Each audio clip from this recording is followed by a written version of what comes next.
Este video fue realizado por alumnos de la Universidad Tecnológica Nacional, Facultad Regional Córdoba, para la Cátedra Electrotecnia y Máquinas Eléctricas, a cargo del ingeniero Daniel Luna. El mismo será desarrollado por De Rossi Octavio, Díaz Ángel, Heredia Roque Joel, Jerónimo Nahuel, Nieva Almaraz Mauro Daniel, Petronio Esteban y Sánchez Joaquín.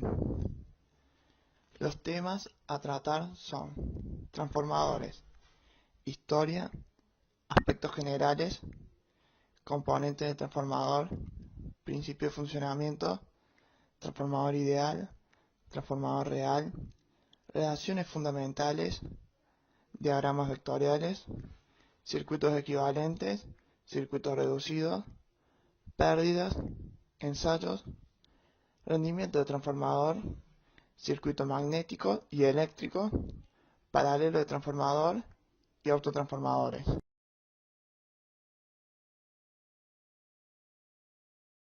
A continuación, les contaré una pequeña reseña histórica sobre los transformadores. El fenómeno de inducción electromagnética, en el que se basa el funcionamiento del transformador, fue descubierto por Faraday en 1831, el cual se basa en que cualquier variación del flujo magnético que atraviesa un circuito cerrado genera una corriente inducida y en el que la corriente inducida solo permanece mientras se produce el cambio de flujo magnético. La primera bobina de inducción fue creada en 1836 por Joseph Cullen. Descubrió que mientras más espiras hay en el secundario, con relación al bobinado primario, más grande es el aumento de la tensión eléctrica. Entre 1830 y 1870, después de exhaustivos estudios, se descubre el principio básico del transformador.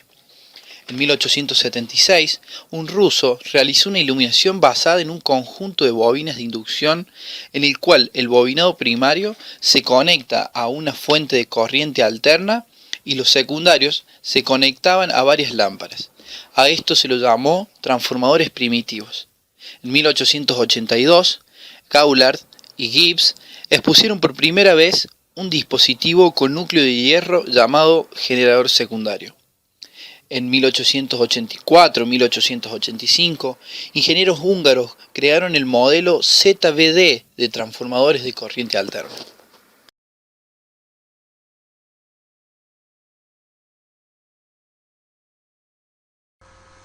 Se denomina transformador a un dispositivo electromagnético que permite aumentar o disminuir el voltaje y la intensidad de una corriente alterna de forma tal que su producto permanezca constante, ya que la potencia que se entrega a la entrada de un transformador ideal, esto es, sin pérdidas, tiene que ser igual a la que se obtiene a la salida. Cabe aclarar que no hay transformador de corriente continua, solo hay de corriente alterna.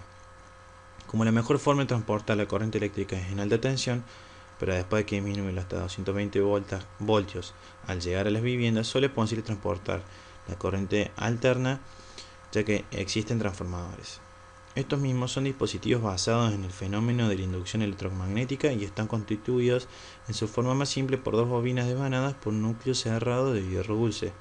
Este conjunto de vueltas se denomina bobina primaria o aquella que recibe el voltaje de entrada, y bobina secundaria, aquella que entrega el voltaje transformado.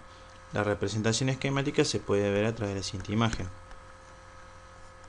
La bobina primaria recibe un voltaje alterno que hará circular por ella una corriente alterna. Esta corriente inducirá un flujo magnético en el núcleo del hierro. Como el bobinado secundario está enrollado sobre el mismo núcleo de hierro, el flujo magnético circulará a través de las espiras de este.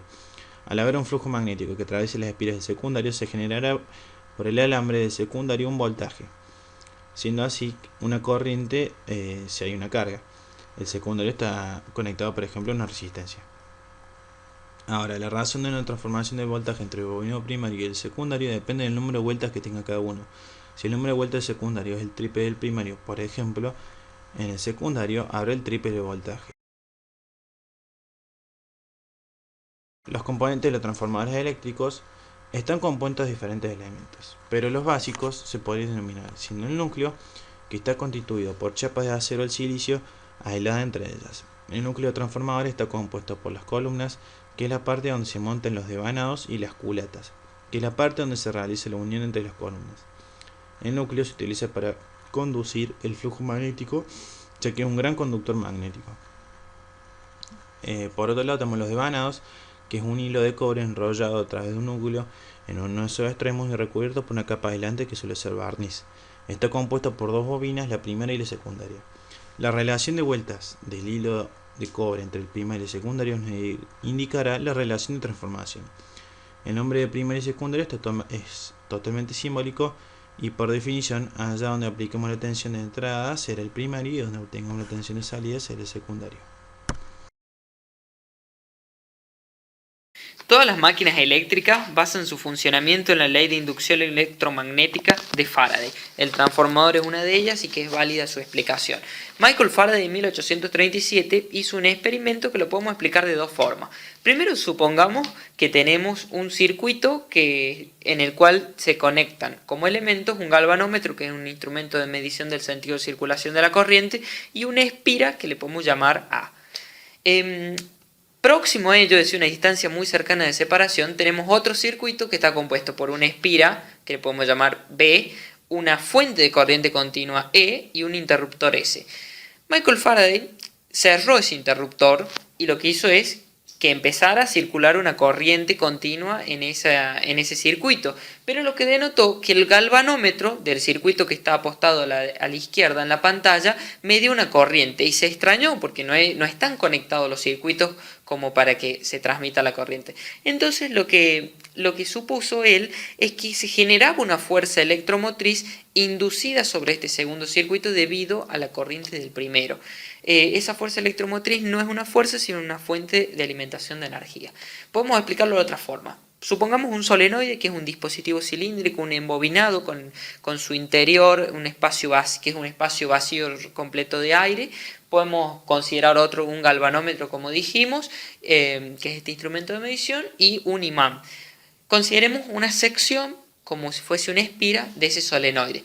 Faraday aproximó el imán y vio que el galvanómetro indicaba una corriente. Y bueno, supone de nuevo que ¿por qué si no hay una fuente de alimentación de energía conectada?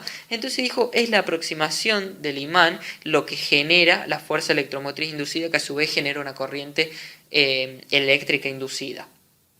Entonces Faraday puso el imán en reposo en el medio de la espira y notó que no había corriente. Entonces pudo deducir que lo que generaba la fuerza electromotriz inducida en la espira no era la aproximación del imán, sino la velocidad con que el imán se aproximaba. Por eso, como vemos en pantalla, tenemos la fórmula de la fuerza electromotriz inducida, que es igual a la derivada del flujo de campo magnético con respecto al tiempo. Es decir, cómo varía el flujo de campo magnético a medida que el imán se acerca con una velocidad v o se aleja de la espira con respecto al tiempo. A esto lo podemos multiplicar por n, que es el número de vueltas del embobinado, suponiendo que esto sea un solenoide. Y aquí nos da la ley de inducción de Faraday.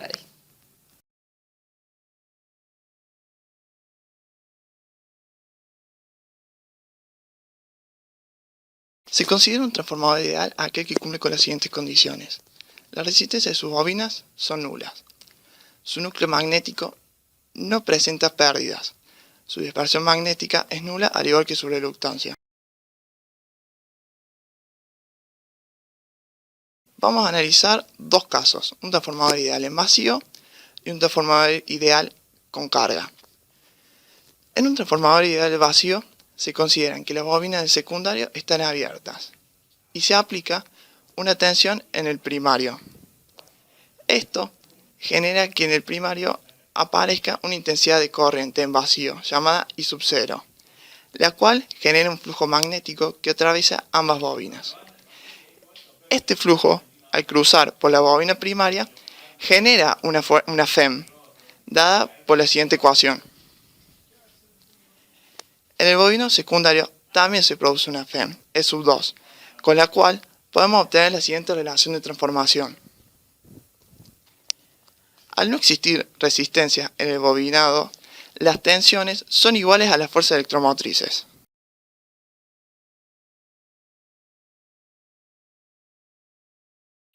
En un transformador ideal con carga, se conecta el bobinado secundario a una carga.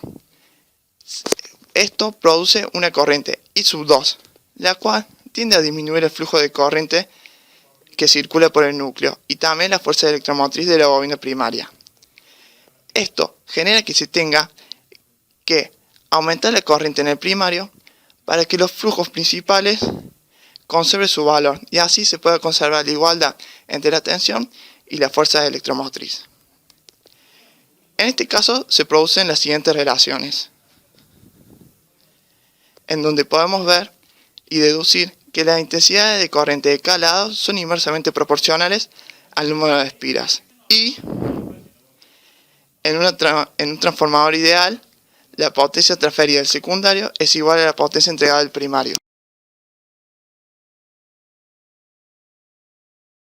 Cuando se lleva a cabo la conexión de un transformador a la red y se lo mantiene al secundario abierto o desconectado, se dice que está en vacío.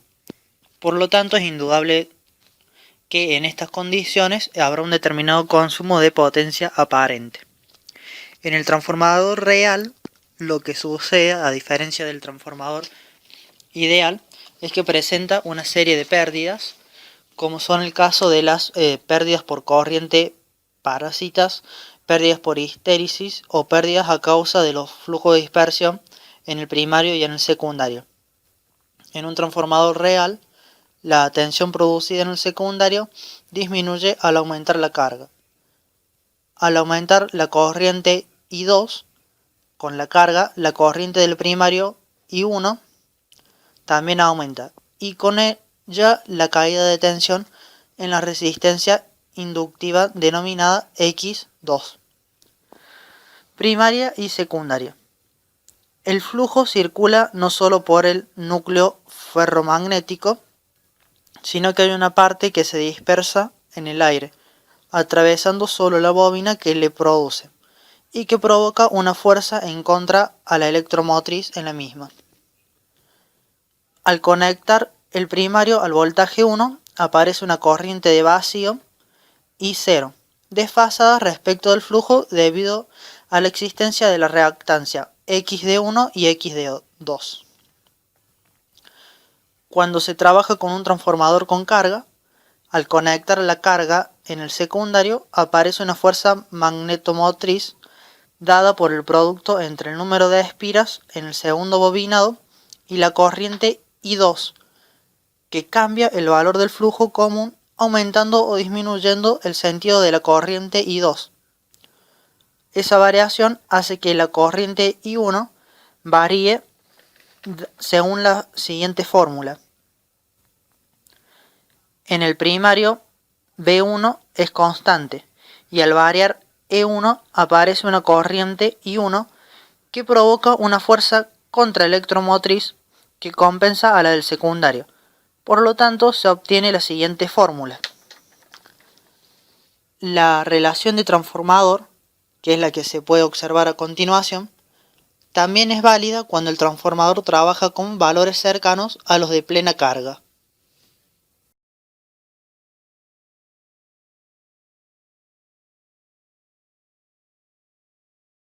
Hay ciertas relaciones fundamentales en los elementos de un transformador que son muy importantes y las vamos a mencionar ahora. Para cuando hay un cambio de flujo magnético en el tiempo, la tensión que se induce en las espiras sobre el primario y sobre el secundario de un transformador en vacío, por supuesto, van a valer.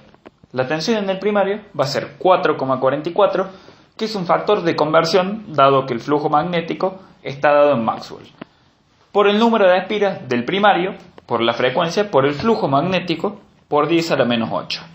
Y la tensión en el secundario va a valer 4,44 por el número de espiras del secundario, por la frecuencia, por el flujo magnético, por 10 a la menos 8. Por supuesto, ambas expresadas en voltios. Si dividimos ambas ecuaciones, vamos a llegar a que la tensión en el primario sobre la tensión en el secundario va a ser el número de espiras en el primario sobre el número de espiras en el secundario. Es decir, que las tensiones y el número de espiras van a ser directamente proporcionales. Esto es lo que denominamos la relación de transformación. Vamos a ver que esta relación la podemos obtener mediante el ensayo en vacío. que luego vamos a explicar. En carga sucede otra cosa. La fuerza magnetomotriz secundaria, que se produce por la corriente secundaria, se va a compensar con un incremento de la corriente primaria. ¿Para qué? Para que se compense el flujo magnético. Entonces, la corriente primaria va a ser igual a la corriente sub 0,1, que, debido a que se debe compensar el flujo magnético, la corriente debe ser un poco mayor a la corriente sub 0, más la corriente sub S', que es el incremento de la corriente primaria por la aparición de la corriente secundaria. Si despreciamos la corriente sub 0,1, la fuerza magnetomotriz primaria va a ser el número de espiras primaria por la corriente primaria será aproximadamente igual al número de espiras secundaria por la corriente secundaria. Entonces llegamos a la relación que la corriente primaria sobre la corriente secundaria es inversamente proporcional al número de espiras, es decir, que será igual al número de espiras secundarias por el número de espiras sobre el número de espiras primarias. Y también va a ser inversamente proporcional a las tensiones, es decir, que va a ser igual a la tensión secundaria sobre la tensión primaria.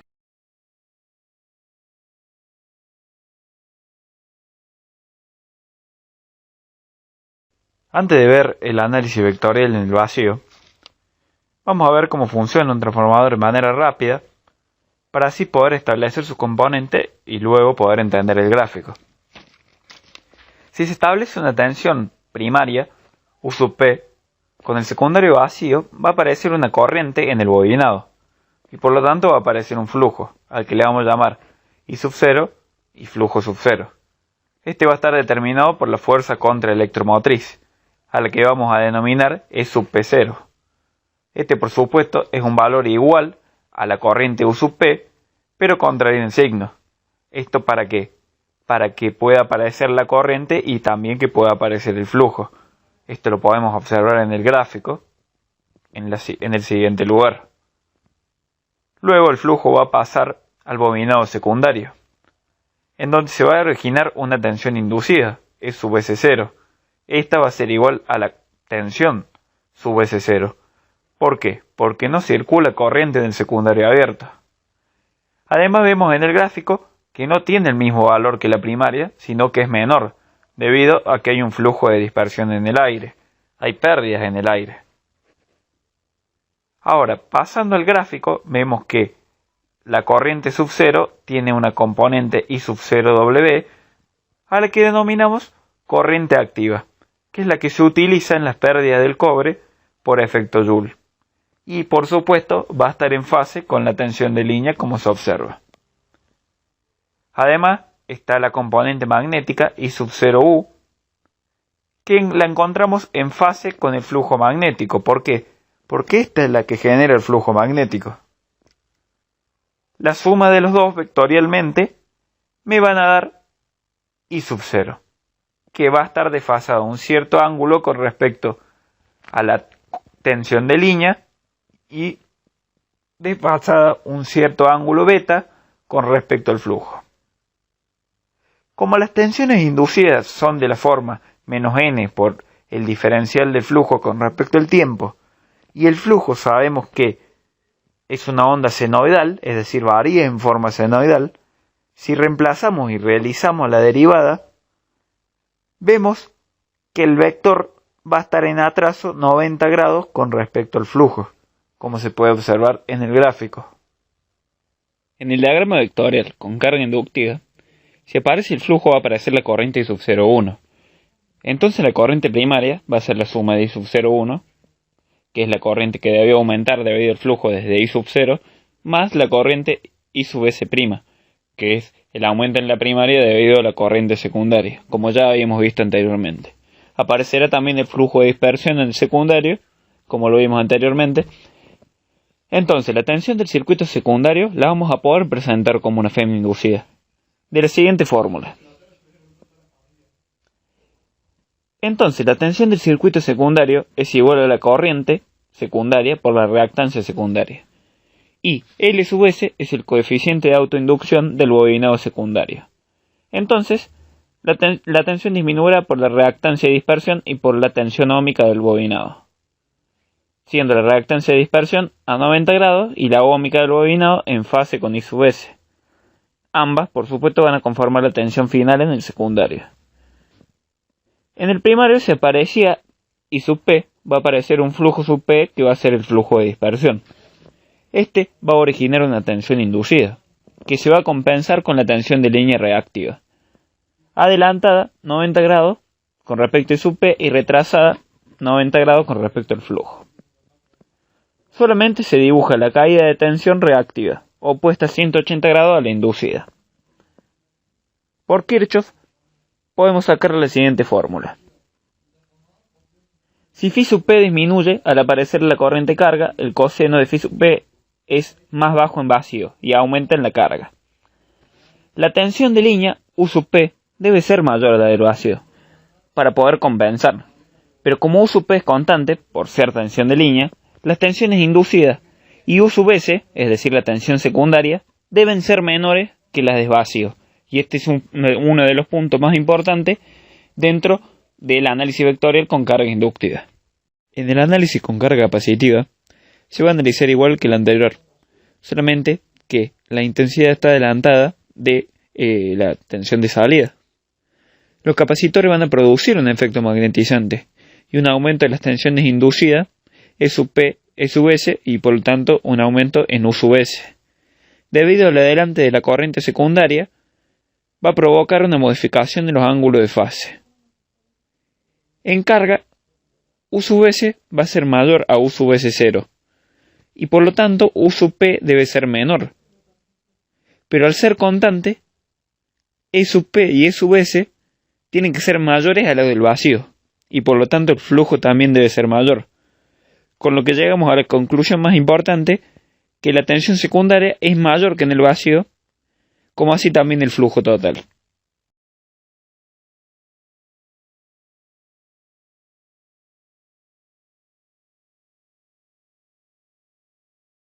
A continuación, hablaremos del circuito equivalente en los transformadores y a su vez obtendremos un circuito reducido.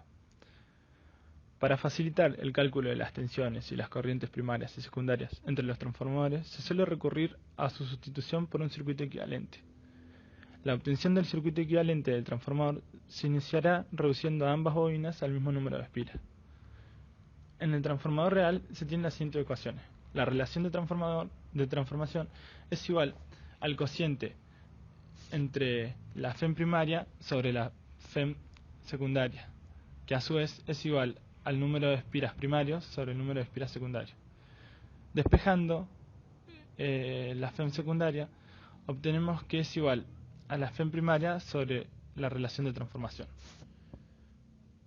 En el transformador equivalente, el número de espiras reducidas en el secundario es igual al número de espiras en el primario. Por lo tanto, es igual a 1. De esta ecuación, despejando y sustituyendo, obtendremos que la FEM reducida en el secundario es igual a la relación de transformación por la FEM en el secundario. Análogamente, tenemos que la tensión reducida en el secundario es igual a la relación de transformación por la tensión en el secundario. Además, para que este nuevo transformador sea equivalente al original, las potencias activas y reactivas y potencia aparente deben conservarse. Como el secundario del transformador equivalente debe consumir la misma potencia aparente que el secundario del transformador real, se tiene que la tensión del secundario por la corriente del secundario es igual a la tensión reducida en el secundario por la corriente reducida en el secundario, de donde se puede obtener la relación entre las corrientes real del secundario y la corriente reducida en el secundario del transformador. De la ecuación anterior despejamos la corriente reducida en el secundario y obtenemos que es igual a la tensión secundaria por la corriente en el secundario sobre la tensión reducida en el secundario. Sustituyendo, obtenemos que la tensión reducida en el secundario es igual a la corriente en el secundario sobre la relación de transformación. Siguiendo de forma análoga, para las potencias activas se tiene que la resistencia secundaria por la corriente al cuadrado es igual a la resistencia reducida en el secundario por la corriente reducida en el secundario al cuadrado. Luego, la relación entre la resistencia real y la reducida será igual a la relación de transformación al cuadrado por la resistencia secundaria. Repitiendo el cálculo para las potencias reactivas, obtenemos que la reactancia secundaria por la corriente secundaria al cuadrado es igual a la reactancia reducida en el secundario por la corriente reducida en el secundario al cuadrado. Despejando y sustituyendo, obtendremos que la reactancia reducida en el secundario es igual a la relación de transformación al cuadrado por la reactancia del secundario. En general, cualquier impedancia conectada al secundario del transformador se reducirá al primario mediante la ecuación la impedancia reducida en el secundario igual a la relación de transformación al cuadrado por la impedancia en el secundario. Ya al haber reducido los valores de impedancia al primario y que la FEM primaria es igual a la FEM reducida en el secundario, los terminales A y A' pueden unirse, sustituyendo a ambas bobinas por una sola que circula por el devanado será la diferencia entre I sub 1 e I' sub 2, que es igual a la corriente en el vacío I sub 0. Esta corriente tiene dos componentes, una activa I sub F y otra reactiva I sub mu, que representa un circuito en paralelo formado por una resistencia y por una reactancia, por la que se deriva la corriente de magnetización de la máquina. De acuerdo con esto, el circuito anterior se transformará en un circuito equivalente exacto reducido al primario. Si se sigue el mismo proceso sin alterar el secundario y tomando el número de espiras del primario, o sea, n' sub 1 igual a n sub 2, se obtiene el secundario equivalente del transformador exacto reducido en el secundario. En la práctica, debido al pequeño valor de la corriente en el vacío frente a las corrientes I sub 1 e I' sub 2, se emplea el circuito equivalente aproximado del transformador. Este circuito se obtiene trasladando la rama en paralelo por la que se circula corriente del vacío a los bornes de las entradas del primario, tal como se ve en la figura. El circuito reducido permite resolver varios problemas prácticos, tales como el cálculo de la caída de tensión, el rendimiento del transformador, cortocircuito, etc., sin cometer grandes errores.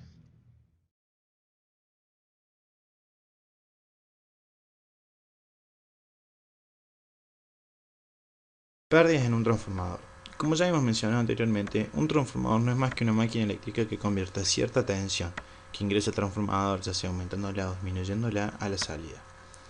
Pero estas máquinas eléctricas no son ideales, es decir, tienen ciertas pérdidas de potencia y eficiencia, las cuales estas pueden ser estáticas o dinámicas. Si en el caso de un transformador, estas pérdidas son estáticas.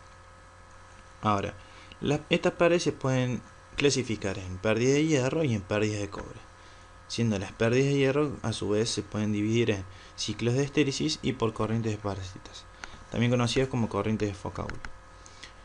Las corrientes parásitas se producen en cualquier material conductor cuando se encuentra sometido a una variación de flujo magnético. Ahora, como los núcleos de los transformadores están hechos de materiales magnéticos y estos materiales son buenos conductores, se genera una fuerza electromotriz inducida que origina corrientes que circulan en el mismo sentido, dando lugar al denominado efecto Joule. Las pérdidas por corrientes parásitas dependerán del material con el que está construido el núcleo magnético del transformador. Para reducir en parte estas pérdidas de potencia, es necesario que el núcleo del transformador, que está bajo un flujo variable, no sea macizo, es decir, que el núcleo debe estar construido con capas magnéticas de espesores muy delgadas, colocadas una encima de la otra y aisladas entre sí. Al colocar las chapas magnéticas, lo que conseguimos es que la corriente eléctrica no pueda circular de una chapa a la otra y se mantenga independientemente en cada una de ellas, con lo que se induce menos corriente y disminuye la potencia de pérdida por corrientes parásitas o corrientes de Foucault.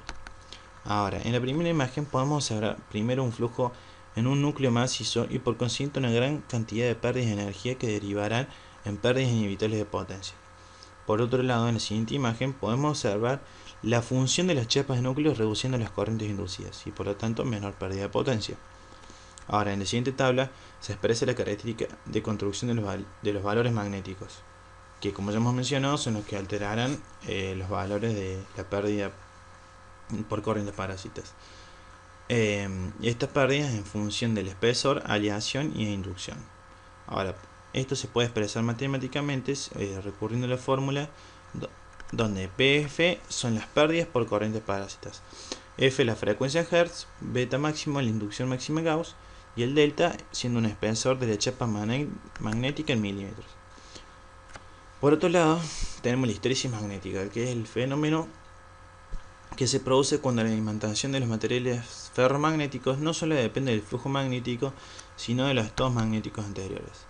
En el caso de un transformador, al someter un material magnético a un flujo variable, se produce una imantación que se mantiene al cesar el flujo variable, lo que provoca una pérdida de energía. Ahora, en la siguiente imagen podemos ver una forma más clara de lo que se estaba explicando. Bueno, partimos del punto A, que es el comienzo del ciclo de imantación, el punto F, donde el ciclo es el extremo del ciclo máximo de la imantación, que luego recorre hasta el punto D, donde sería el totalmente opuesto, donde es el extremo del ciclo a máxima intensidad negativa. Bien, donde AC también podemos decir que es la fuerza del campo coercitiva y AB el magnetismo remanente. De igual forma que las corrientes parásitas, el ciclo de histéresis dependerá esencialmente del tipo de material, y esto también se puede expresar de forma matemática, donde pH son las pérdidas por ciclo de histéresis, KH coeficiente de cada material, F la frecuencia, beta máxima inducción máxima y N 1,6 para beta menor a 1 Tesla y N igual a 2 para beta mayor a 1 Tesla. Ahora, pérdidas en el cobre son la suma de las en el por otro lado tenemos pérdidas en el cobre, que son la suma de las potencias pérdidas en los bobinados de un transformador. Se debe a la disipación de calor que se produce en los devanados, y el valor de esta potencia depende del cuadrado de la intensidad de la corriente de carga y a la resistencia de los bobinados, la cual varía mucho del funcionamiento en vacío a plena carga. Ahora, estas pérdidas las podemos calcular numéricamente a través de la siguiente fórmula, siendo PP las pérdidas del devanado primario, I1 corriente del devanado primario y R1 resistencia efectiva del devanado primario. Y por otro lado tenemos PP2, que son las pérdidas en el devanado secundario, I2 corriente en el devanado secundario y R2 resistencia efectiva del devanado secundario. Cabe aclarar de que, como ya se mencionó anteriormente, las corrientes están en el elevado al cuadrado, lo cual va a tener un papel más significativo en el resultado. Y luego tenemos las pérdidas totales en el cobre, que serán entonces pérdida total igual a pérdida en el devanado primario más las pérdidas en el devanado secundario.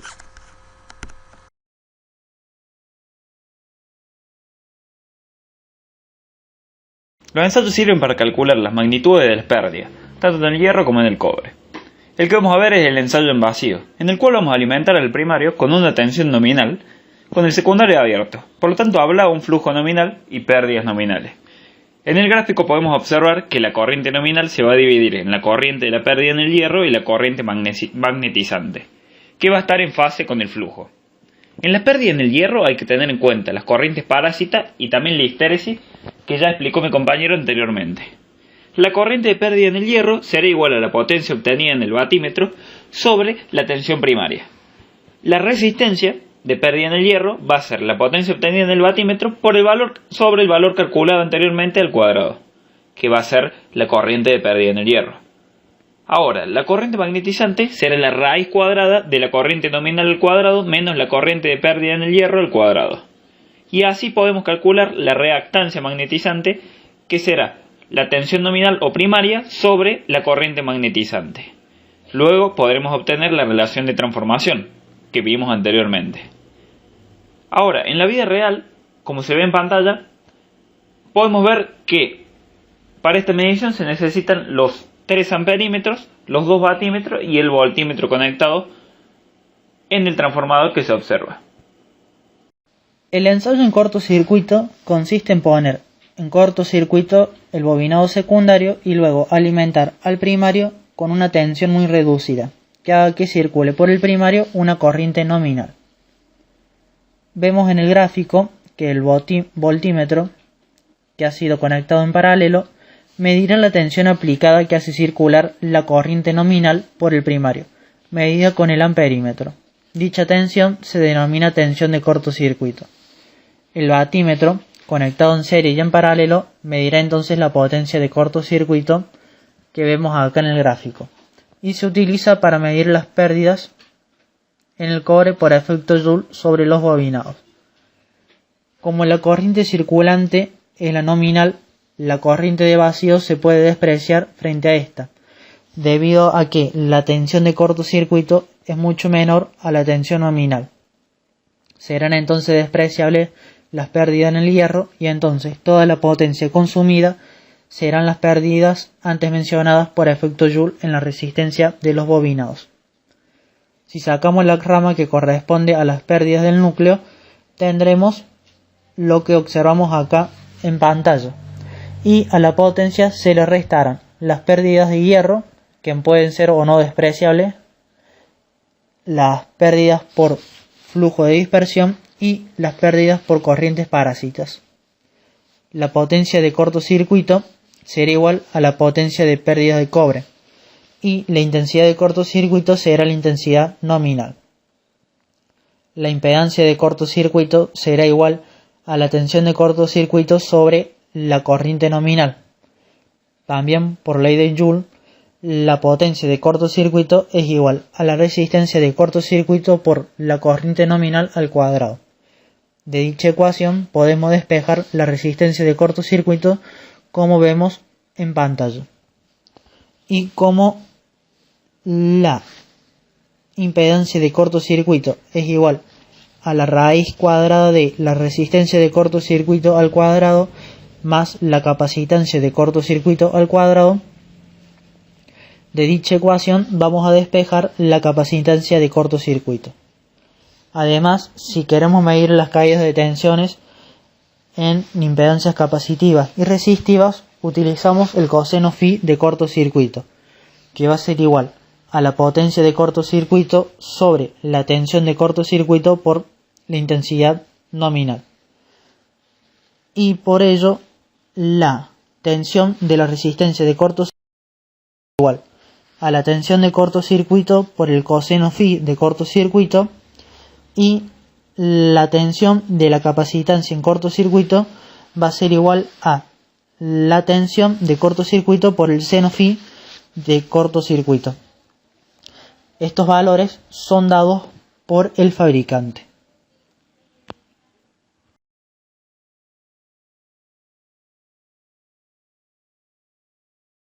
Rendimiento de transformadores. Nosotros conocemos que el rendimiento de cualquier máquina o dispositivo es de gran importancia por su valor económico. Entonces, podemos decir nosotros que el rendimiento de una máquina generalmente se indica con la letra griega eta y está dado por el cociente de la potencia de salida y la potencia de entrada. Si nos referimos a los transformadores, son una máquina de características excepcionales, debido a un rendimiento muy elevado y a que requieren muy poco mantenimiento. Entonces, ¿a qué se debe todo eso? Se debe a su condición de ser una máquina estática. Nosotros básicamente podemos decir que siendo el transformador que cumple una función a consta de producir pérdidas, es decir, pérdidas en el cobre, pérdidas en el hierro, que a igualdad de condiciones de diseño y materiales depende de los respectivos volúmenes de hierro y cobre. Entonces nosotros podemos aplicar y decir que se deduce que la potencia absorbida por el primario, PA, es mayor que la potencia útil, PU, del secundario. Como vemos en pantalla la fórmula, eta, que el rendimiento es igual a la potencia de salida, PU, sobre la potencia de entrada, PA por 100, nos da un resultado en porcentaje. Un valor más exacto se obtiene midiendo en forma separada las pérdidas. Por ejemplo, nosotros decimos que, como vemos ahora en nuestra nueva expresión en pantalla, eta es igual. ¿Cuál es la potencia de salida?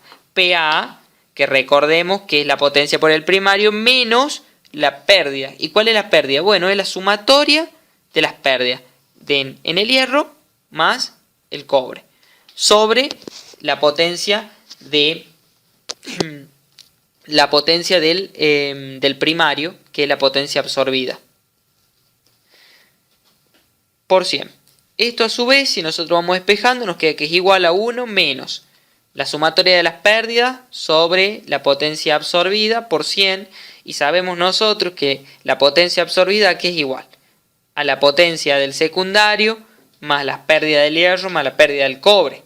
Entonces, sintéticamente podemos reordenar la ecuación y decir que ETA es igual a 1 menos el cociente en el numerador, la sumatoria de las pérdidas del hierro y del cobre. Y en el denominador, la potencia útil más la pérdida en el hierro y en el cobre por 100.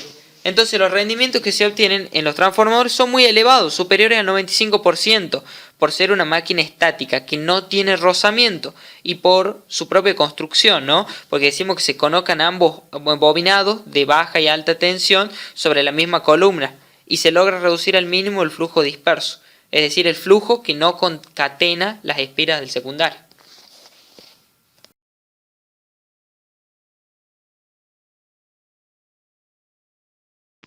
En el transformador se distinguen dos circuitos, uno magnético y otro eléctrico. El circuito magnético está constituido por un núcleo de hierro, cuya función es la de concentrar y reforzar el campo magnético. Según su forma, se clasifican en dos tipos, ventana y acorazado. Para la construcción del núcleo existen diversas posibilidades, las que se eligen según la potencia de la máquina. La figura A es un núcleo tipo ventana con entreguerros planos, por los que las pérdidas magnéticas son elevadas. Por este motivo su utilización es muy común en bajas potencias. En B, las chapas van superpuestas, alternándose en sucesivas capas. Se disminuyen las pérdidas, pero el montaje es muy engorroso, lo que limita su uso. En C, se muestra un tipo de uso más frecuente entre los transformadores. Las chapas son cortadas en forma trapezoidal y en distintos ángulos. Se arman solapas lográndose los mayores beneficios. En el circuito eléctrico hay tres disposiciones clásicas de bobinado. En A se muestra la columna y los bobinados, en este caso de tipo cilíndrico. Su construcción es simple, pero ante una falla es muy factible que se dañe todo el bobinado. En B, el bobinado exterior es tipo galleta y el interior cilíndrico. En C, ambos bobinados son tipo galleta. La ventaja radica en que, al haber un fallo, es posible el cambio de galleta fallada.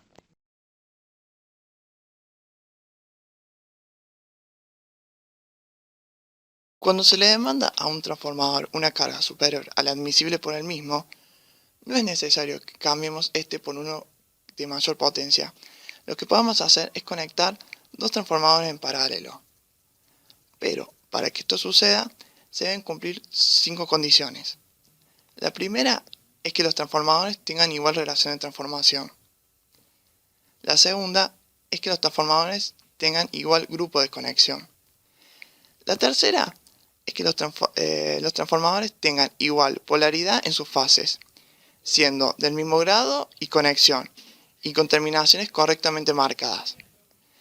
La cuarta es que los transformadores tengan igual tensiones nominales, y que también la corriente de cortocircuito no difiera de un 10%. Quinto y por último, ambos transformadores deben tener igual potencia. Cumpliendo estos 5 requisitos, se podrá conectar dos transformadores en paralelo. Bueno, a continuación les voy a explicar autotransformadores. Del mismo modo que los transformadores ordinarios, pueden ser reductores o elevadores, monofásicos o trifásicos. Los autotransformadores constan de una sola bobina, cuyos extremos tienen un borne A y B mayúscula, en los cuales aplicaremos una tensión U1 y en la parte secundaria obtendremos una tensión menor U2, ya que los bornes secundarios se encuentran más cerca entre sí. Los bornes secundarios son A y B minúscula. En el vacío, este autotransformador actúa como un transformador común, por ende, es válida la relación de transformación U1 sobre U2 igual a N a B mayúscula sobre N a B minúscula igual a K, donde N es el número de vueltas de la bobina. Cuando está en carga, circulan corrientes I1 e I2 y se cumple que I1 más por N a B mayúscula más I2 por N a B minúscula es igual a 0, y con esto llegamos a que I2 es igual a menos I1 por K. En un autotransformador, I1 circula por la sección A mayúscula, A minúscula, y en el resto circula una corriente I a B minúscula.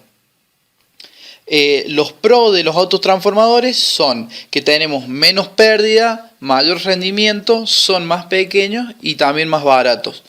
Y las contras es que tenemos una mayor corriente de cortocircuito y un empalme eléctrico entre primario y secundario.